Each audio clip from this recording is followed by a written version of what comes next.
ಹರೇ ಕೃಷ್ಣ. ಇವತ್ತು ನಾವು ನವದ್ವೀಪ್ ಧಾಮದ ಬಗ್ಗೆ ಸ್ವಲ್ಪ ನಾವು ತಿಳಿಯುವ. ನೋಡಿ, ನವದ್ವೀಪ್ ಧಾಮದ ಬಗ್ಗೆ ಫಸ್ಟ್ಗೆ ಚೈತನ್ಯ ಮಹಾಪ್ರಭುಗೆ ಸ್ವಲ್ಪ ಹೇಳ್ತೇನೆ. ಚೈತನ್ಯ ಮಹಾಪ್ರಭು ಮೊದಲ 24 ವರ್ಷ ಈ ನವದ್ವೀಪ್ ಧಾಮದಲ್ಲಿ ಇದ್ರು, ಮಾಯಾಪುರಲ್ಲಿ ಇದ್ರು. ಮತ್ತೆ 24 ವರ್ಷ ಅವರು ಸನ್ಯಾಸ ತಗೊಂಡ್ರು. ಫಸ್ಟ್ಗೆ ಅವರು ಗೃಹಸ್ಥ ಆಗಿದ್ರು. ಸನ್ಯಾಸ ತಗೊಂಡ ಮೇಲೆ ಮೊದಲ 6 ವರ್ಷ ಅವರು ಭಾರತದ ಎಲ್ಲ ಕಡೆ ಅವರು ಈ ಹರೇ ಕೃಷ್ಣ ಆಂದೋಲನ ಇದನ್ನು ಸ್ಟಾರ್ಟ್ ಮಾಡಿದ್ರು. ಮತ್ತೆ ಸಂಕೀರ್ತನೆ ಸ್ಟಾರ್ಟ್ ಮಾಡಿದ್ರು ಎಲ್ಲ ಕಡೆ.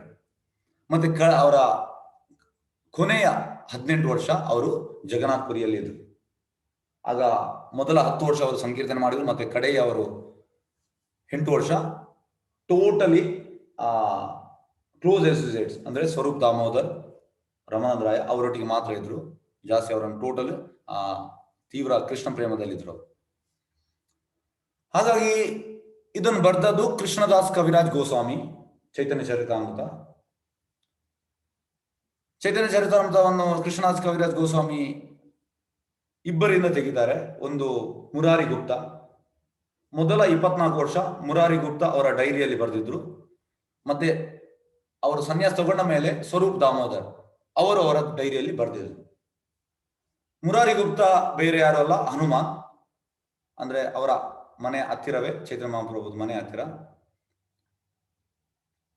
ಮತ್ತೆ ಸ್ವರೂಪ್ ದಾಮೋದರ್ ಅವರ ಕ್ಲೋಸ್ ಅಸೋಸಿಯೇಟ್ ಅವರು ಲಲಿತಾ ಅಂದ್ರೆ ನೀವು ಯಾವಾಗಲೂ ನೋಡಿ ಈ ಅಷ್ಟಸಖಿಯನ್ನು ನೋಡುವಾಗ ರಾಧಾ ಕೃಷ್ಣ ಮತ್ತೆ ಇಲ್ಲಿ ರಾಧಾ ಇರುವಾಗ ಕೃಷ್ಣನ ಹತ್ತಿರ ಇರುವಂತ ಫಸ್ಟ್ಗೆ ಲಲಿತಾ, ಈ ಕಡೆ ಇರುವಂತದ್ದು ವಿಶಾಖ. ಹಾಗಾಗಿ ಸ್ವರೂಪ್ ದಾಮೋದರ್ ಲಲಿತಾ ಕ್ಲೋಸ್ ಅಸೋಸಿಯೇಟ್ ಕೃಷ್ಣನ್. ಹಾಗಾಗಿ ಅವರ ಆ ಒಂದು ಪುಸ್ತಕದಿಂದ ತೆಗೆದು ಕೃಷ್ಣರಾಜ್ ಕವಿರಾಜ್ ಗೋಸ್ವಾಮಿ ಇದನ್ನು ಬರೆದಿದ್ದಾರೆ. ಮತ್ತೆ ಕೃಷ್ಣರಾಜ್ ಕವಿರಾಜ್ ಗೋಸ್ವಾಮಿ ಅವರ ಮುದಿ ಪ್ರಾಯದಲ್ಲಿ ತುಂಬಾ ಏಜ್ ಆಗಿತ್ತು ಅವರಿಗೆ. ಆ ರಘುನಾಥ್ ದಾಸ್ ಗೋಸ್ವಾಮಿಯ ಶಿಷ್ಯ ಅವರು. ಮತ್ತೆ ಅವರು ಅವರ ಆದೇಶ ಪ್ರಕಾರ ಅವರನ್ನು ಬರೆದ್ರು. ಆದ್ರೆ ಅವ್ರು ಹೇಳ್ತಾರೆ ಎಂತ ಅಂದ್ರೆ, my hands were shaking when I was writing Chaitanya Charitamrita.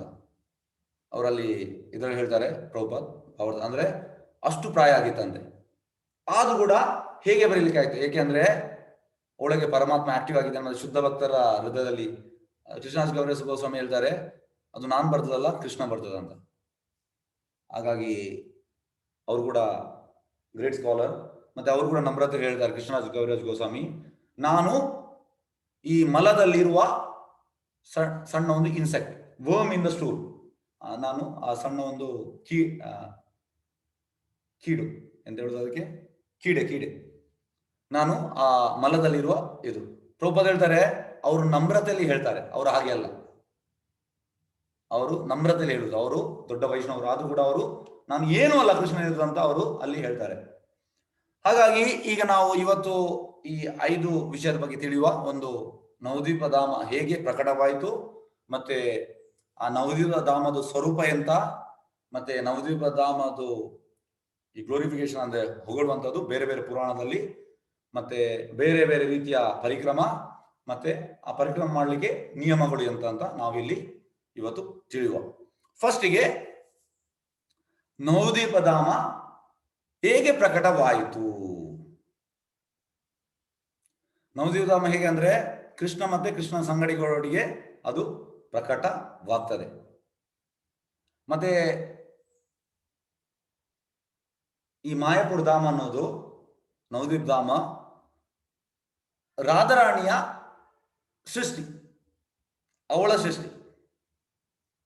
ಇದು ಅನಂತ ಸಂಹಿತದಲ್ಲಿ ಉಂಟು. ಶಿವ ಪಾರ್ವತಿಗೆ ಹೇಳುವಂಥದ್ದು. ರಾಧಾರಾಣಿ, ಶ್ರೀಮತಿ ರಾಧಾರಾಣಿ ಇದನ್ನು ಸೃಷ್ಟಿ ಮಾಡಿದಂತೆ ಈ ಶ್ರೀಧಾಮ್ ಮಾಯಾಪುರ. ಹೇಗೆಂದ್ರೆ ಕೃಷ್ಣ ಈ ವೃಂದಾವನದಲ್ಲಿ ತುಂಬಾ ಖುಷಿಯಲ್ಲಿ ಇದ್ದಾನೆ. ಮತ್ತೆ ಎಂತ ಮಾಡ್ತಾನೆ ಅಂದ್ರೆ, ಅವ ಈ ವಿರಜ ಅಂದ್ರೆ ಆಕ್ಚುಲಿ ವಿರಜ ಕೃಷ್ಣನ ಸೃಷ್ಟಿ. ವಿರಜ ಅಂದ್ರೆ ಈಗ ಈ ಆಧ್ಯಾತ್ಮಿಕ ಮತ್ತೆ ಭೌತಿಕ ನಡುವೆ ಇರುವಂಥದ್ದು ವಿರಜ. ಈಗ ನಾವು 100% ಕೃಷ್ಣ ಪ್ರಜ್ಞೆ ಆದ್ರೆ ಪ್ರಭುಪಾದ ಹೇಳ್ತಾರೆ, ನಾವು ವಿರಜ ನದಿಯಲ್ಲಿ ಸ್ನಾನ ಮಾಡಿ ಮತ್ತೆ ನಮ್ಮ ಈ ದೇಹವನ್ನು ಬಿಟ್ಟು ಮತ್ತೆ ನಾವು ಆಧ್ಯಾತ್ಮಿಕಕ್ಕೆ ಹೋಗುವಂಥದ್ದು. ಹಾಗಾಗಿ ಅದು ಇನ್ ಬಿಟ್ವೀನ್ ಬರುವಂಥದ್ದು, ಈ ಭೌತಿಕ ಮತ್ತೆ ಆಧ್ಯಾತ್ಮಿಕ ಬಿಟ್ವೀನ್ ಬರುವಂಥದ್ದು ವಿರಜ. ವಿರಜ ಅಂದ್ರೆ ಕೃಷ್ಣನ ಸೃಷ್ಟಿ. ಕೃಷ್ಣ ಅವ್ರು ತುಂಬಾ ಅಂದ್ರೆ ತುಂಬಾ ಚಂದ ಅಂತೆ. ವಿರಜ ಕೃಷ್ಣನಿಂದ ಪ್ರಕಟವಾಗುವುದು ತುಂಬಾ ಅಂದ್ರೆ ತುಂಬಾ ಚಂದ. ತುಂಬಾ ಅಂದ್ರೆ ಯಾರು ಬೇಕಿದ್ರು ಅದಕ್ಕೆ ಟೆಂಪ್ಟ್ ಆಗ್ಬೋದು, ಅಷ್ಟು ಚಂದ ಅಂದ್ರೆ. ಹಾಗಾಗಿ ರಾಧಾರಾಣಿ ಬರ್ತಾಳೆ ಕೃಷ್ಣನ ಹುಡುಕ್ತಾ. ಆಗ ಕೃಷ್ಣ ಎಂತ ಮಾಡ್ತಾನೆ, ವಿರಜನ ಇದು ಮಾಡ್ತಾನೆ. ವಿರಜನೊಟ್ಟಿಗೆ ಆ ವೃಂದಾವನದಲ್ಲಿ ಅವನ ಪಾಸ್ಟ್ ಟೈಮ್ಸ್ ಮಾಡ್ತಾ ಇದ್ದಾನೆ. ಇಮಿಡಿಯೇಟ್ ಕೃಷ್ಣನಿಗೆ ಗೊತ್ತಾಗ್ತದೆ ರಾಧಾರಾಣಿ ಬರ್ತಾಳೆ. ಹಾಗಾಗಿ ಅಲ್ಲಿಂದ ಡಿಸಪಿಯರ್ ಆಗ್ತಾನೆ ಸಡನ್ ಆಗಿ. ಮತ್ತೆ ವಿರಜ ಎಂತ ಆಗ್ತಾಳೆ, ವಿರಜ ಆ ನೀರಿನ ಇದನ್ನು ತಾಳ್ತಾಳೆ. ಮತ್ತೆ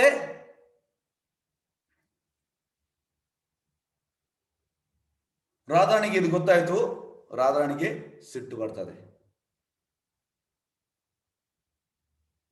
ಹಾಗಾಗಿ ರಾಧಾರಾಣಿಗೆ ಸಿಟ್ಟು ಬಂದು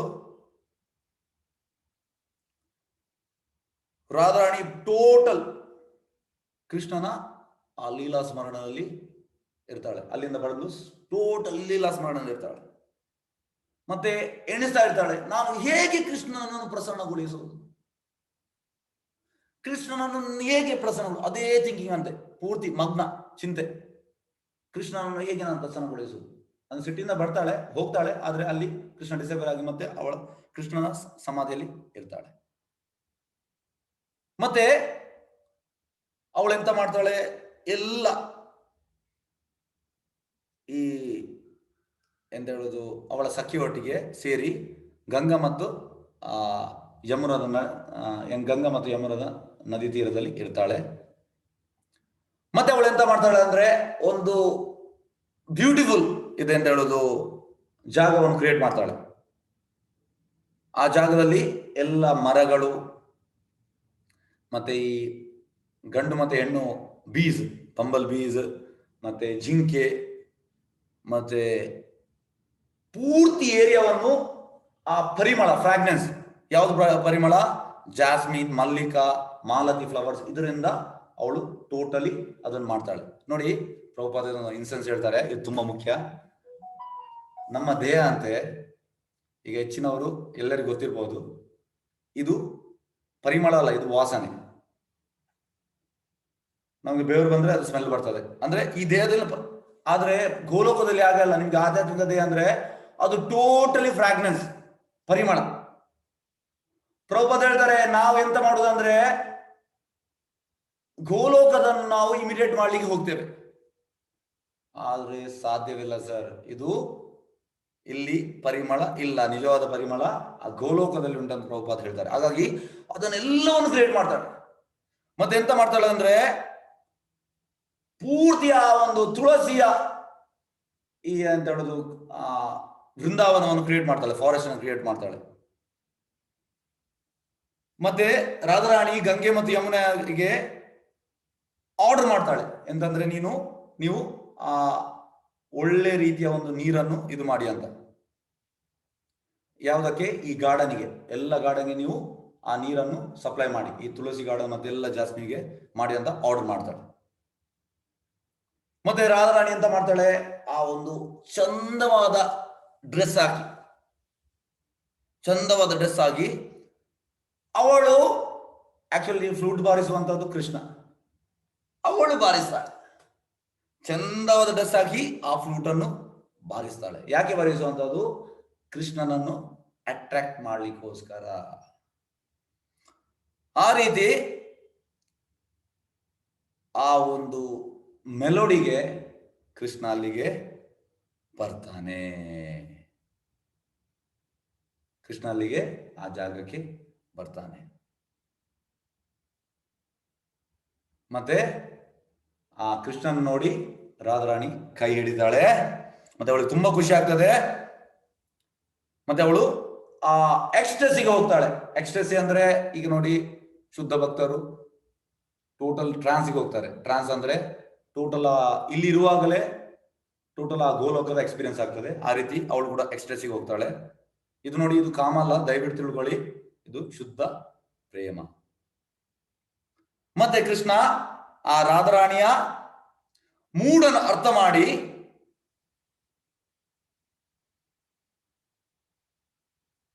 ಹೇಳ್ತಾನೆ, ನೀನು ನನ್ನ ಜೀವನ, ನನಗೆ ನಿನ್ನ ಎಲ್ಲ ಒಳಗಿರುವ ಭಾವನೆ ಜಸ್ಟ್ ಮಾತಾಡ್ಲಿಲ್ಲ, ಆದ್ರೆ ಮೂಡಲ್ಲಿ ಗೊತ್ತಾಯ್ತದೆ, ನೀ ನನ್ನ ಲೈಫ್.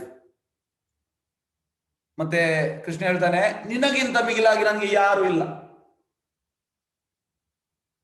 ನಿನಗಿಂತ ಮಿಗಿಲಾಗಿ ನನಗೆ ಈ ಯಾವುದೇ ಲೋಕದಲ್ಲಿ ಯಾರು ಇಲ್ಲ, ನೀನೇ ನನ್ನ ಡಿಯರೆಸ್ಟ್ ಅಂತ ಅಲ್ಲಿ ಕೃಷ್ಣ ಹೇಳ್ತಾನೆ.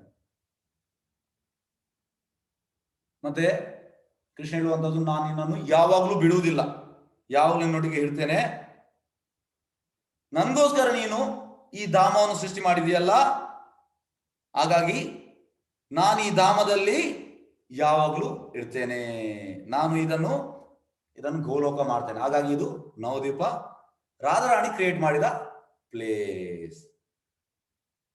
ಹಾಗಾಗಿ ಭಕ್ತರೆಲ್ಲ ಈ ಜಾಗವನ್ನು, ಯಾಕಂದ್ರೆ ಇದು ವೃಂದಾವನ ಅಂತ ಕೃಷ್ಣ ಹೇಳ್ತಾನೆ, ಈ ಇವತ್ತಿನಿಂದ ಇದು ಜಾಗ ವೃಂದಾವನ. ಆದ್ರೆ ಈ ಜನರು ಎಂತ ಹೇಳ್ತಾರೆ ಅಂದ್ರೆ ಅದಕ್ಕೆ ನ್ಯೂ ವೃಂದಾವನ. ನ್ಯೂ ಅಂದ್ರೆ ನವ ವೃಂದಾವನ. ಹಾಗಾಗಿ ನವ, ಮತ್ತೆ ಈ ಜಾಗವು 9 ಈ ಅಂತ ಹೇಳಿ ದ್ವೀಪದ ಮಧ್ಯೆ ಇರ್ತದೆ, ಐಲ್ಯಾಂಡ್. ಹಾಗಾಗಿ ನವ ದ್ವೀಪ. ನವ ಅಂದ್ರೆ ನ್ಯೂ, ಮತ್ತೆ ಆಕ್ಚುಲಿ ಇದು ವೃಂದಾವನವೇ, ಆದ್ರೆ ದ್ವೀಪದ ಮಧ್ಯೆ ಇರುವ ಕಾರಣ ಇದಕ್ಕೆ ನವದ್ವೀಪ ಅಂತ ಹೆಸರು. ಮತ್ತೆ ಕೃಷ್ಣ ಹೇಳ್ತಾನೆ, ನನ್ನ ಇಚ್ಛೆಯಿಂದ ಎಲ್ಲ ಎಂತ ಹೇಳೋದು, ಈ ಎಲ್ಲ ಗೋಲೋಕ ಜಾಗ ಇಲ್ಲಿ ಸೃಷ್ಟಿ ಆಗ್ತದೆ. ಯಾಕಂದ್ರೆ ನೀನು ಇದನ್ನು ನನ್ನ ಖುಷಿಗೋಸ್ಕರ ಕ್ರಿಯೇಟ್ ಮಾಡಿದೀಯಾ, ಹಾಗಾಗಿ ಎಲ್ಲವೂ ಇಲ್ಲಿ ಪ್ರಕಟವಾಗ್ತದೆ ಅಂತ ಕೃಷ್ಣ ಹೇಳ್ತಾನೆ. ಮತ್ತೆ ನಾನು ಇಲ್ಲಿ ಸನಾತನವಾಗಿ ಹೇಳ್ತೇನೆ, ನಾನು ಯಾವಾಗಲೂ ಹೋಗುದಿಲ್ಲ ಇಲ್ಲಿಂದ, ನಾನು ಸನಾತನವಾಗಿ ಈ ಜಾಗದಲ್ಲಿ ನವದ್ವೀಪದಲ್ಲಿ ನಾನು ಇರ್ತೇನೆ. ಮತ್ತೆ ಯಾರೆಲ್ಲ ಈ ಜಾಗಕ್ಕೆ ಬರ್ತಾರೆ ಮತ್ತೆ ನಮ್ಮನ್ನು ಈ ಪೂಜೆ ಮಾಡ್ತಾರೆ, ನಿನ್ನನ್ನು ಮತ್ತೆ ನನ್ನನ್ನು ಪೂಜೆ ಮಾಡ್ತಾರೆ, ಅವರಿಗೆ ಆ ಒಂದು ದಿವ್ಯವಾದ ಕೃಷ್ಣ ಪ್ರೇಮ ಸಿಗ್ತದೆ ಅಂತ ಕೃಷ್ಣ ಇಲ್ಲಿ ಹೇಳ್ತಾನೆ.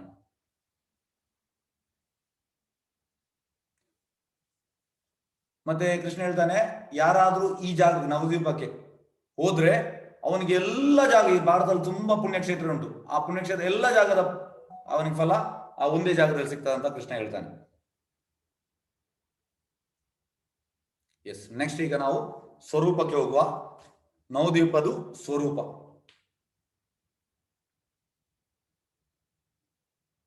ಎಸ್, ಇದಕ್ಕೆ ಒಟ್ಟಿಗೆ 16 ಕ್ರೋಸಸ್ ಅಂತ ಹೇಳ್ತಾರೆ. ಅದರ ಸರ್ಕಂಫರೆನ್ಸ್ ಟೋಟಲಿ 16 ಕ್ರೋಸಸ್. ಅಲ್ಲಿ ಒಟ್ಟಿಗೆ 9 ದ್ವೀಪಗಳು ಬರ್ತದೆ, 9 ಐಲ್ಯಾಂಡ್ಸ್, 9 ದ್ವೀಪಗಳು ಬರ್ತದೆ. ಮತ್ತೆ ಎಲ್ಲ ಎಂತ ಹೇಳೋದು, ಈ ದೇವತೆಗಳು ಮತ್ತೆ ಋಷಿಗಳು ಎಲ್ಲರೂ ಈ ಧಾಮಕ್ಕೆ ಬರ್ತಾರೆ. ಅದು ಬೇರೆ ಬೇರೆ ರೀತಿಯಲ್ಲಿ ಉಂಟು.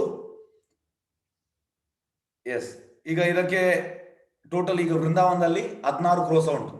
ಆ 16 ಕ್ರೋಸ ಅದಕ್ಕೆ ಹೇಳುವಂಥದ್ದು ಮಥುರಾ ಮಂಡಲ ಅಂತ. ಈ 14 ಕ್ರೋಸ ಕೃಷ್ಣನ ಯಾವ್ದು ಲೀಲೆ ಆಗಿದೆ. ಆದ್ರೆ ಈ ನವದ್ವೀಪ ಸೇಮ್ ಹಾಗೆ, ಅದಕ್ಕೆ ಐಡೆಂಟಿಕಲ್. ಇದಕ್ಕೆ ಗೌಡ ಮಂಡಲ ಅಂತ ಹೆಸರು.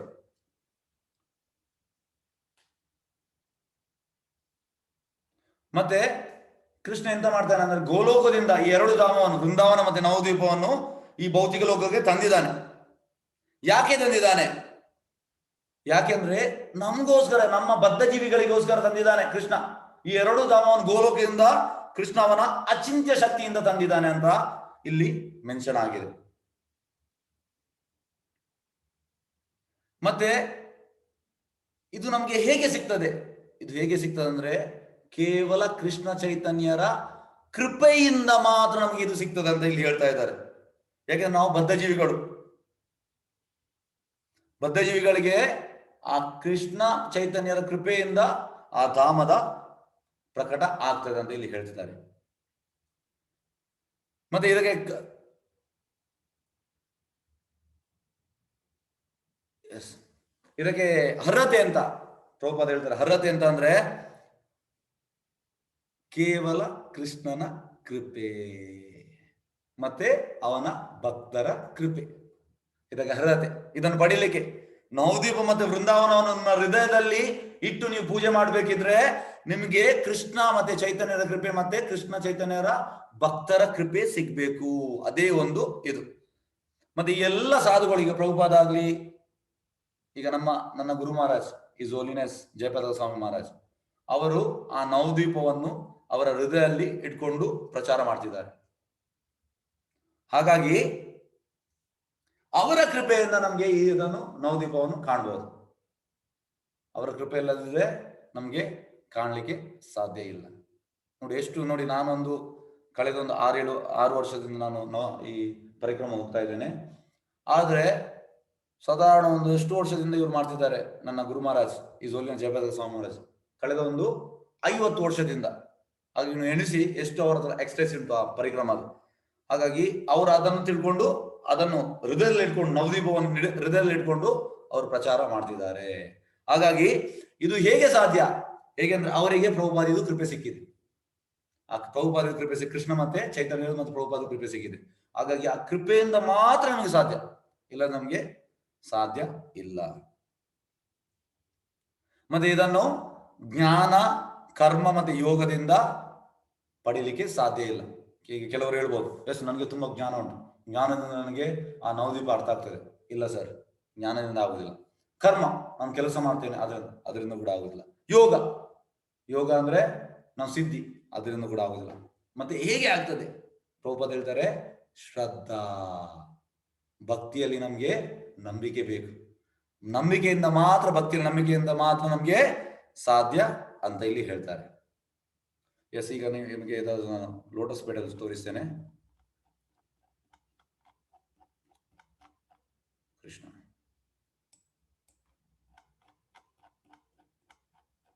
S resembling 8 lotus. ಓಕೆ, ಒಂದು ನಿಮಿಷ. ಲೋಟಸ್ ಪೆಟಲ್ ಶೋ ತೋರಿಸುವ.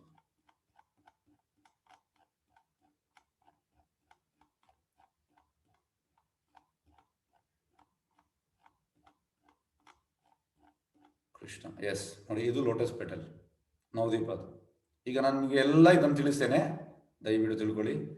ಅಂದ್ರೆ ಫಸ್ಟಿಗೆ ಈ ಅಂತರ್ದ್ವೀಪ, ಮತ್ತೆ ಸೀಮಂತ ದ್ವೀಪ, ಮತ್ತೆ ಗೋಧೃಮ ದ್ವೀಪ, ಮತ್ತೆ ಮಧ್ಯ ದ್ವೀಪ, ಇದು ಮಧ್ಯ ದ್ವೀಪ ಇಲ್ಲಿ ಕಾಣ್ತದೆ, ಮತ್ತೆ ಕೋಲಾ ದ್ವೀಪ, ಮತ್ತೆ ಋತು ದ್ವೀಪ, ಜ್ಞಾನ ದ್ವೀಪ, ಮೋದ್ರುಮ ದ್ವೀಪ, ಮತ್ತೆ ಲಾಸ್ಟ್ಗೆ ರುದ್ರದ್ವೀಪ. ಈ ರೀತಿ ನಾನು ನಿಮ್ಗೆ ಎಲ್ಲ ತಿಳಿಸ್ತೇನೆ. ನೆಕ್ಸ್ಟ್ ಸಂಡೇ ಅಂತರ್ದ್ವೀಪಗೆ ಹೇಳ್ತೇನೆ, ಮತ್ತೆ ಸೀಮಂತ ದ್ವೀಪ, ಮತ್ತೆ ಈ ರೀತಿ ತಿಳಿಸ್ತೇನೆ. ಹಾಗಾಗಿ ಇದು ನೋಡಿ ಲೋಟಸ್ ಪೆಟಲ್, ಇದು ಲೋಟಸ್ ಪೆಟಲ್ ಅನ್ನು ಇದು ಮಾಡ್ತದೆ. ಮತ್ತೆ ಇದೆಂತ ಮಾಡ್ತದೆ ಅಂದ್ರೆ, ಕೋಟಿ ಚಂದ್ರರ ಆ ಕಿರಣವು ಇದರ ಎದುರು ಏನಿಲ್ಲ ಅಂತ, ಮತ್ತೆ ಕೋಟಿ ಸೂರ್ಯರ ಕಿರಣ ಇದರ ಎದುರು ಏನಿಲ್ಲ ಅಂತ ಇಲ್ಲಿ ಹೇಳ್ತಾ ಇದ್ದಾರೆ.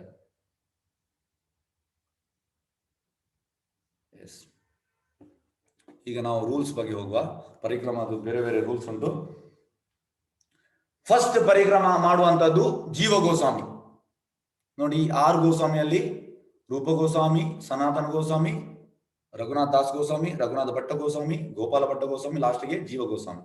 ಜೀವ ಗೋಸ್ವಾಮಿ, ರೂಪ ಗೋಸ್ವಾಮಿ ಮತ್ತು ಸನಾತನ ಗೋಸ್ವಾಮಿ ಇದು ನೆಫ್ಯೂ. ಹಾಗಾಗಿ ನಿತ್ಯಾನಂದ ಪ್ರಭು ಮತ್ತೆ ಬಲರಾಮ್, ನಿತ್ಯಾನಂದ ಪ್ರಭು ಫಸ್ಟಿಗೆ ಜೀವ ಗೋಸ್ವಾಮಿಯನ್ನು ಪರಿಕ್ರಮಕ್ಕೆ ಕೊಂಡೋಗುವಂಥದ್ದು, ಈ ಜಾಗಕ್ಕೆಲ್ಲ ಕೊಂಡೋಗುವಂಥದ್ದು.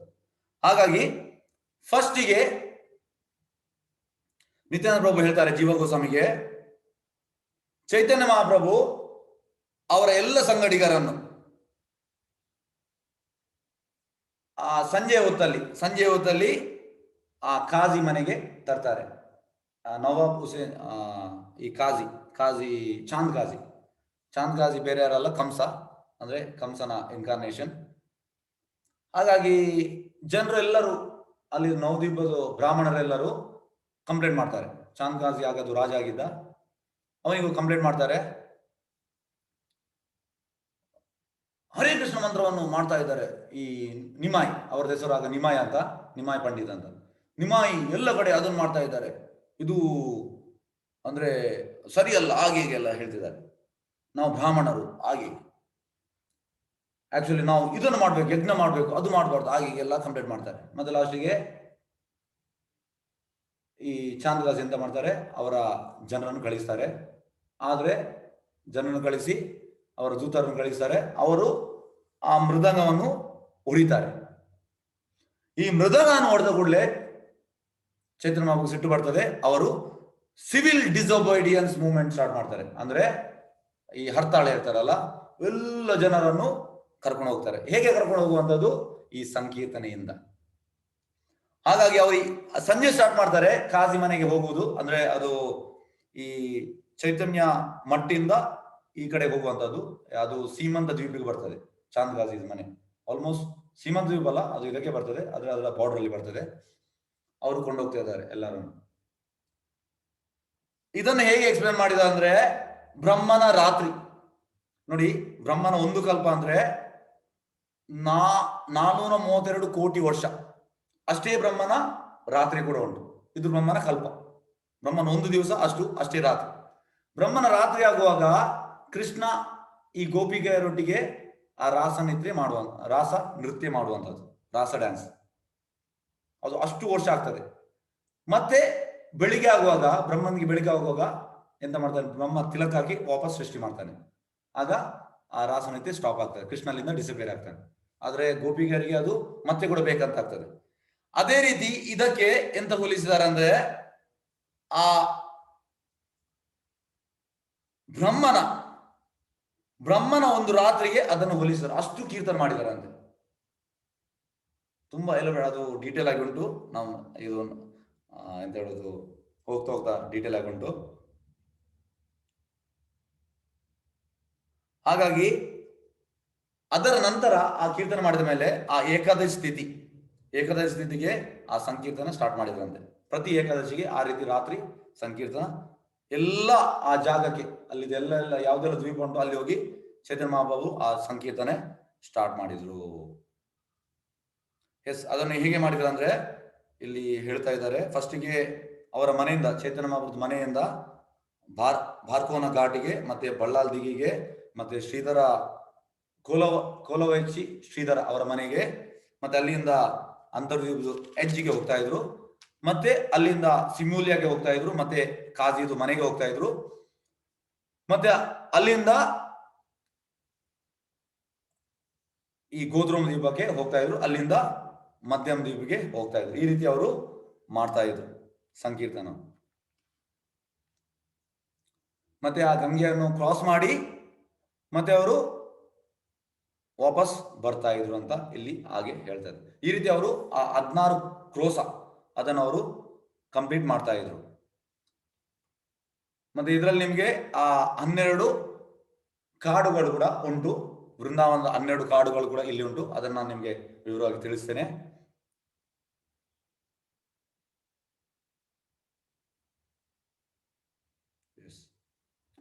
ಮತ್ತೆ ಈಗ ನಿಯಮಗಳು, ಈ ನವದ್ವೀಪದ ನಿಯಮ, ಆ ನಿಯಮದ ಬಗ್ಗೆ ನಾವು ತಿಳಿಯುವ. ಫಸ್ಟಿಗೆ ನಾವು ಪರಿಕ್ರಮ ಸ್ಟಾರ್ಟ್ ಮಾಡುವುದಾದ್ರೆ ಅದಕ್ಕೆ ಒಂದು ನಿಯಮ ಉಂಟು. ಸಾಧು ಮತ ಶಾಸ್ತ್ರರು ಅದಕ್ಕೆ ನಿಯಮ ಕೊಟ್ಟಿದ್ದಾರೆ. ಆ ನಿಯಮ ಪ್ರಕಾರ ನಾವು ಮಾಡಬೇಕು. ಫಸ್ಟಿಗೆ ನಾವು ಮಾಯಾಪುರಲ್ಲಿ ದರ್ಶನ ಮಾಡಬೇಕು, ಅಂತರ್ದ್ವೀಪದಲ್ಲಿ. ಮತ್ತೆ ನಾವು ಹೋಗುವಂತದ್ದು ಸೀಮಂತ ದ್ವೀಪಿಗೆ. ನೋಡಿ ಇಲ್ಲಿ ಫಸ್ಟಿಗೆ ಇಲ್ಲಿ ಮಾಯಾಪುರ್, ಇಲ್ಲಿ ದರ್ಶನ ಆಗಿ ಮತ್ತೆ ನಾವು ಸೀಮಂತ ದ್ವೀಪಿಗೆ ಹೋಗುವಂಥದ್ದು. ಮತ್ತೆ ಅಲ್ಲಿಂದ ಗೋದ್ರುಮ ದ್ವೀಪ್, ಮತ್ತೆ ಅಲ್ಲಿಂದ ಈ ಮಧ್ಯ ದ್ವೀಪ್, ಮತ್ತೆ ಅಲ್ಲಿಂದ ಕೋಲಾ ದ್ವೀಪ್, ಮತ್ತೆ ಅಲ್ಲಿಂದ ರಿತು ದ್ವೀಪ್, ಮತ್ತೆ ಅಲ್ಲಿಂದ ಜ್ಞಾನ ದ್ವೀಪ್, ಮತ್ತೆ ಅಲ್ಲಿಂದ ಮೋದ್ರುಮ ದ್ವೀಪ್, ಮತ್ತೆ ಅಲ್ಲಿಂದ ರುದ್ರ ದ್ವೀಪ್. ಈ ರೀತಿ ಹೋಗುವಂಥದ್ದು. ಮತ್ತೆ ಎಂಡ್ ಮಾಡುವಂಥದ್ದು. ಇದಕ್ಕೆ ತಿಥಿ ಕೂಡ ಉಂಟು. ಇದು ತಿಥಿ ಹೇಗಂದ್ರೆ, ಈಗ ನಾಡಿದ್ದು 28ಗೆ ಮಾರ್ಚ್ 28ಗೆ ಗೌರ ಪೂರ್ಣಿಮಾ. ಅದಕ್ಕಿಂತ ಒಂದು 12 ಅದಕ್ಕಿಂತ 12 ದಿವಸ ಮುಂಚೆ ನಾವು ಸ್ಟಾರ್ಟ್ ಮಾಡುವಂಥದ್ದು ಈ ಪರಿಕ್ರಮ. ಯಾಕೆಂದ್ರೆ ಎಂಡಿಗೆ ಆ ಗೌರ ಪೂರ್ಣಿಮಾ ಚೈತನ್ಯ ಮಹಾಪ್ರಭುದು ಬರ್ತ್ಡೇ ದಿವಸ ನಾವು ಇಲ್ಲಿ ದರ್ಶನ ಮಾಡಬೇಕು. ಆ ರೀತಿ ಅದು ಉಂಟು, ಕ್ರಮ ಉಂಟು. ಮತ್ತೆ ಹೇಳ್ತಾರೆ ಈಗ ಇದರ ಸೈಜ್, ನವದ್ವೀಪ ಧಾಮದ ಸೈಜ್ ನವದ್ವೀಪ ಧಾಮದ ಸೈಜ್ ಅದನ್ನು ನಮ್ಗೆ ಮೆಜರ್ ಮಾಡ್ಲಿಕ್ಕೆ ಆಗುದಿಲ್ಲ. ಯಾಕೆ ಯಾಕೆ ಮಾಡ್ಲಿಕ್ಕೆ ಆಗುದಿಲ್ಲ ಅಂದ್ರೆ ಅದು ಅನ್ಲಿಮಿಟೆಡ್ ಅಂತೆ, ಆಲ್ ಪ್ರಿವೈಡಿಂಗ್ ಪ್ರಭುಪಾದ ಹೇಳ್ತಾರೆ. ಫುಲ್ ಎಂತಂದ್ರೆ ಅದು ಕೂಡ ಅದಕ್ಕೆ ಟೋಟಲ್ ಒಂದು ಕೊಟ್ಟಿದ್ದಾರೆ, ಅದು ಕೂಡ ಒಂದು ಇದು ಎಂತ ಹೇಳುದು ಕ್ಯಾಲ್ಕುಲೇಷನ್ ಉಂಟು. ಈ ನವದ್ವೀಪ ಧಾಮದಲ್ಲಿ ಎಲ್ಲ ವೈಕುಂಠ ಲೋಕಗಳು ಉಂಟಂತೆ. ನವದ್ವೀಪ ಧಾಮದಲ್ಲಿ ಎಲ್ಲ ವೈಕುಂಠ ಲೋಕಗಳು ಅದರಲ್ಲಿ ಉಂಟು. ಮತ್ತೆ ನವದ್ವೀಪ ಧಾಮ ಈ ಗೌರವ ಮಂಡಲ ಭೂಮಿದು ಸೆಂಟ್ರಲ್ಲಿ ಉಂಟು. ಸೆಂಟ್ರಲ್ಲಿ ನೋಡಿ, ಇಲ್ಲಿ ಸೆಂಟ್ರಲ್ಲಿ ಉಂಟು. ಈ ಗೌರವ ಮಂಡಲದ ಭೂಮಿದು ಸೆಂಟ್ರಲ್ಲಿ ನವದ್ವೀಪ ಧಾಮ ಉಂಟು. ಮತ್ತೆ ಇದರ ಸರ್ಕಮ್ಸ್ಟೆನ್ಸ್ 270 ಕಿಲೋಮೀಟರ್ಸ್ ಅಂದ್ರೆ 168 ಮೈಲ್ಸ್. ಟೋಟಲ್ ಈ ಪರಿಕ್ರಮ ಮಾಡುವಾಗ ಇಷ್ಟು ಬರ್ತದೆ, ಯಾಕೆ ನಾನು ಮಾಡಿದೆ ತುಂಬ ವರ್ಷ ಪರಿಕ್ರಮ. ಮತ್ತೆ ಇದರ ಡಯಾಮೀಟರ್ 90 ಕಿಲೋಮೀಟರ್ಸ್ 56 ಮೈಲ್ಸ್. ಮತ್ತೆ ಇದರ ರೇಡಿಯಸ್ 51 ಕಿಲೋಮೀಟರ್ 32 ಮೈಲ್ಸ್. ಮತ್ತೆ ಗಂಗಾ ಇದರ ನಡುವಲ್ಲಿ ಫ್ಲೋ ಆಗುವಂತದ್ದು. ಗೌರವ ಮಂಡಲ ಭೂಮಿದು ಸೆಂಟ್ರಲ್ಲಿ ಗಂಗೆ ಫ್ಲೋ ಆಗುವಂಥದ್ದು. ಮತ್ತೆ ಇದರ ಡಿಸ್ಟ್ರಿಕ್ಟ್ ಹೆಸರು, ನವದ್ವೀಪ ಇರುವಂತಹ ಡಿಸ್ಟ್ರಿಕ್ಟ್ ಹೆಸರು ನದಿಯಾ ಅಂತ, ನಡಿಯಾ ಡಿಸ್ಟ್ರಿಕ್ಟ್. ಓಕೆ. ಮತ್ತೆ ದೇವೋತ್ತಮ ಪರಮಪುರುಷ ಅವ್ರು ಬೇರೆ ಬೇರೆ ರಸದಲ್ಲಿ ಎಂಜಾಯ್ ಮಾಡ್ತಿದ್ದಾನೆ. ಬೇರೆ ಬೇರೆ ರಸ ಉಂಟು. ಈಗ ನಾವು 3 ರಸಗಳನ್ನು ತಿಳಿವ. ಒಂದು ಐಶ್ವರ್ಯ ಭಾವ, ಮತ್ತೆ ಸೆಕೆಂಡ್ ಮಾಧುರ್ಯ ಭಾವ, ಮೂರನೇದು ಔದಾರ್ಯ ಭಾವ. ಐಶ್ವರ್ಯ ಭಾವ ಅಂದ್ರೆ ವೈಕುಂಠದಲ್ಲಿ ನಾರಾಯಣಿಗೆ ಅನ್ಲಿಮಿಟೆಡ್ ಐಶ್ವರ್ಯ. ಮತ್ತೆ ಮಾಧುರ್ಯ ಭಾವ ಅಂದ್ರೆ ಗೋಲೋಕದಲ್ಲಿ ಕೃಷ್ಣ ಆ ಮಾಧುರ್ಯ ಲೀಲೆಯಲ್ಲಿ ರಾಧಾರಾಣಿ ಮತ್ತೆ ಎಲ್ಲ ಗೋಪಿಕರೊಟ್ಟಿಗೆ ಮಾಧುರ್ಯ ಭಾವದಲ್ಲಿ ಇದ್ದಾನೆ. ಮತ್ತೆ ಈ ನವದ್ವೀಪ ಧಾಮ ಔದಾರ್ಯ ಭಾವ ಅಂದ್ರೆ ಕೃಪೆ. ನಿತ್ಯಾನಂದ ಪ್ರಭು ಆ ಸುರಭಿ ಕುಂಜಲ್ಲಿ ಒಂದು ಪದ್ಯ ಹೇಳ್ತಾರೆ, ಬೋರೋ ಸುಖೇರ್ಕ ಬೋರ್ಗಾಯ್ ಸೂರಾಬಿ ಕುಂಜೇತೆ ನಾಮೇರ್ ಹಾಟೆ ಕುಲೇಚೆ ಖುದ್ ನಿತಾಯ್ ಅಂದ್ರೆ ನಿತ್ಯಾನಂದ ಪ್ರಭು ಕೃಪೆಯಿಂದ ಕೊಡ್ತಾ ಇದ್ದಾರೆ ಆ ಕೃಷ್ಣ ಪ್ರೇಮ. ಹಾಗಾಗಿ ಚೈತನ್ಯ ಮಹಾಪ್ರಭು ಕೂಡ ಔದಾರ್ಯ ಅಂದ್ರೆ ತುಂಬಾ ಕೃಪಾಳು.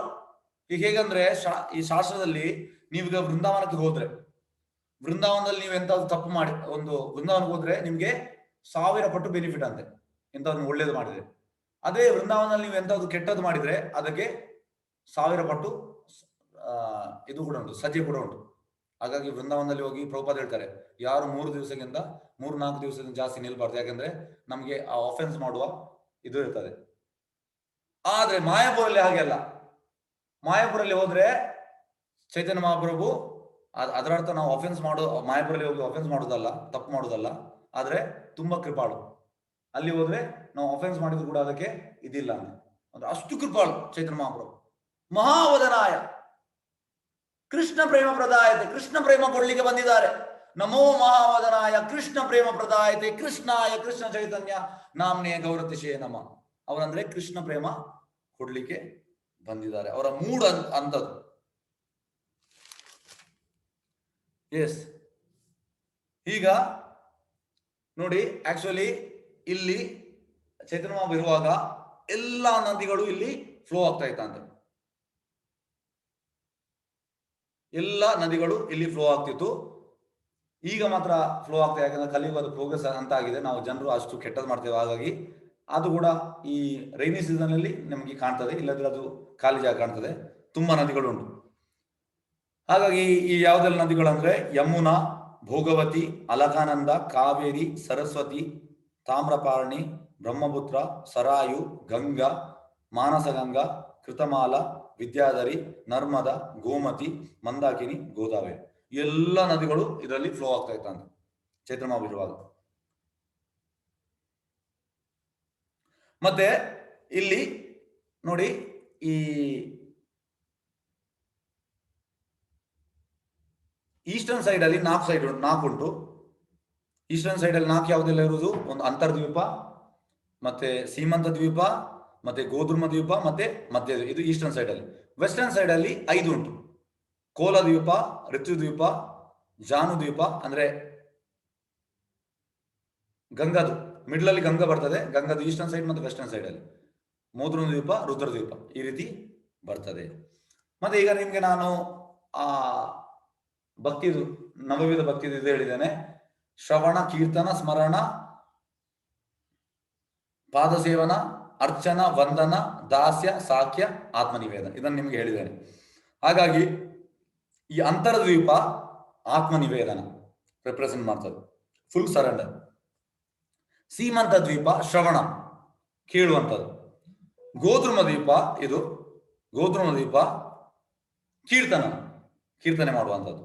ಮಧ್ಯಮ ದ್ವೀಪ ಇದು, ಮಧ್ಯಮ ದ್ವೀಪ ಸ್ಮರಣ.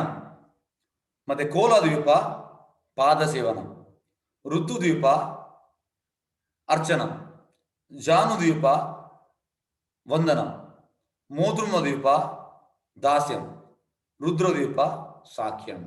ಹಾಗಾಗಿ ಈ ಎಲ್ಲ ಇದನ್ನು ಎಂತ ಹೇಳುದು, ಈ ಎಲ್ಲ ಎಲ್ಲನ್ನು ಒಂದೊಂದನ್ನು ಭಕ್ತಿದು ಒಂದೊಂದು ಅಂಗವನ್ನು ರೆಪ್ರೆಸೆಂಟ್ ಮಾಡ್ತದೆ.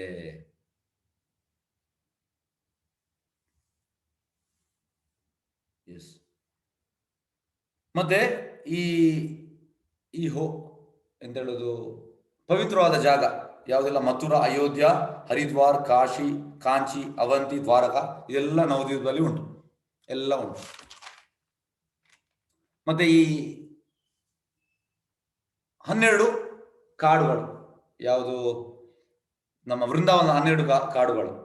ಫಸ್ಟ್ ಇದು ಗೋಕುಲ ಮಹಾವನ. ಗೋಕುಲ ಅಂದ್ರೆ ಮಹಾವನ ಅಂದ್ರೆ ಅಂತರ್ದ್ವೀಪ್. ಮತ್ತೆ ಎರಡನೇದು ಮಧುವನ ಮತ್ತೆ ಮಥುರಾ, ಅದು ಪೃಥ್ವಿಕುಂಡ್ ಚಾಂದ್ ಕಾಜಿದ್ ಮನೆ. ಮತ್ತೆ ನಂದಗ್ರಾಮ ಅಂದ್ರೆ ಗೋಧೃಮ ದ್ವೀಪ್. ಬಹುಲಾವನ ಅಂದ್ರೆ ಕೋಲಾ ದ್ವೀಪ್. ಗಿರಿ ಗೋವರ್ಧನ್ ಅಂದ್ರೆ ಕುಲ್ಯ ಪಹಾಡ್ ಕೋಲಾ ದ್ವೀಪಲ್ಲಿ. ಭದ್ರವನ ಜ್ಞಾನುದ್ವೀಪ್. ಬಂಡೀರವನ ಮೋದ್ರುಮ ದ್ವೀಪ್. ಕಾಮ್ಯವನ ಮಹಾತ್ಪುರ್ ಮೋದ್ರುಮ ದ್ವೀಪಲ್ಲಿ. ತಾಲವನ ಮಾಯಾಮಾರಿ ಸೀಮಂತ ದ್ವೀಪ್. ಬಿಲ್ವನ ರುದ್ರದ್ವೀಪ್. ಕದಿರವನ ಚಂಪಾಹಟ್ಟಿ. ರಾಧಾ ಕುಂಡ್ ಋತುದ್ವೀಪ್. ಈ ರೀತಿ ಇದಕ್ಕೆಲ್ಲರಿಗೂ ಆಚಾರ್ಯರು ಕೊಟ್ಟಿದ್ದಾರೆ. ಮತ್ತೆ ಈ ಎಲ್ಲ ಇನ್ಕಾರ್ನೇಷನ್ ಯಾವುದು, ಬೇರೆ ಬೇರೆ ಯುಗದಲ್ಲಿ 4 ಬೇರೆ ಬೇರೆ ಯುಗಗಳುಂಟು. ಸತ್ಯಯುಗ, ತ್ರೇತಯುಗ, ದ್ವಾಪರ ಯುಗ ಮತ್ತು ಕಲಿಯುಗ. ಸತ್ಯಯುಗದಲ್ಲಿ ನರಸಿಂಹದೇವರು ಗೋಧೃಮದ್ವೀಪಲ್ಲಿ ಬಂದಿದ್ದಾರೆ. ಮತ್ತೆ ತ್ರೇತಯುಗದಲ್ಲಿ ರಾಮದೇವರು ಮೋದ್ರುಮ ದ್ವೀಪಕ್ಕೆ ಬಂದಿದ್ದಾರೆ. ದ್ವಾಪರ ಯುಗದಲ್ಲಿ ಕೃಷ್ಣನು ಆ ಸಮುದ್ರಕ್ಕೆ ಬಂದಿದ್ದಾರೆ ಕೋಲದ್ವೀಪಕ್ಕೆ. ಮತ್ತೆ ಕಲಿಯುಗದಲ್ಲಿ ಶ್ರೀ ಗೌರಾಂಗ ಚೈತನ್ಯ ಮಹಾಪ್ರಭು ನವದ್ವೀಪದಲ್ಲಿ ಬಂದಿದ್ದಾರೆ. ಮತ್ತೆ ವರಹದೇವ ಈ ಕೋಲದ್ವೀಪಿಗೆ ಬಂದಿದ್ದಾರೆ. ಎಸ್, ಹರೇ ಕೃಷ್ಣ.